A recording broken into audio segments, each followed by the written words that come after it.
என்னோட பேர் வந்து இன்பாஸ். என்னோட 5ஆம் வகுப்பு வரைக்கும் நான் பிறந்து வளர்ந்ததில் வாசுதேவ் நல்லூர் நாடார் கமிட்டி மேல்நிலைப்பள்ளி இருக்கு.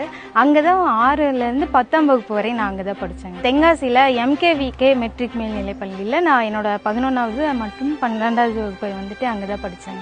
அதுக்கப்புறம் கோயம்புத்தூர் இன்ஸ்டிடியூட் ஆஃப் டெக்னாலஜி காலேஜ்ல BE கம்ப்யூட்டர் சயின்ஸ் ஜாயின் பண்ணேன். UPSC தேர்வு எழுதணுங்கிற எண்ணம் வந்து என்னோட சின்ன வயசு கனவுங்க சார். உங்க அம்மா பத்தி சொல்லுங்க சார். அம்மா பேரு ஸ்டெல்லாங்க சார். அம்மா வந்து பீடி சுத்துவாங்க, பூ கட்டுவாங்க, இந்த மாதிரி டெய்லி வேஜஸ் அந்த மாதிரி தான் வேலை பார்ப்பாங்க. இருந்தாலுமே நீ படி அப்படின்னு சொல்லிட்டு ரொம்ப கஷ்டப்பட்டு என்னை படிக்க வச்சாங்க. இந்த இளைய சமுதாயத்துக்கு நீங்க என்ன சொல்ல வரீங்க? யாருனாலும் என்ன நினைச்சாலும் கண்டிப்பா படிக்க முடியும் சார். படிச்சா வெற்றி நிச்சயம் நான் நினைக்கிறேன். நம்மளோட கனவுகளை சின்ன இடத்துல வைக்காம ஒரு பெரிய இடத்துல வைக்கணும் அப்படின்னு நான் நினைக்கிறேன். குடும்பத்தோட சப்போர்ட் கண்டிப்பா ரொம்ப முக்கியம் சார். அது கண்டிப்பா நீங்க சப்போர்ட் பண்ணுங்க. முக்கியமா பெண்களுக்கு சப்போர்ட் பண்ணணும். அவங்க நல்லா படிச்சு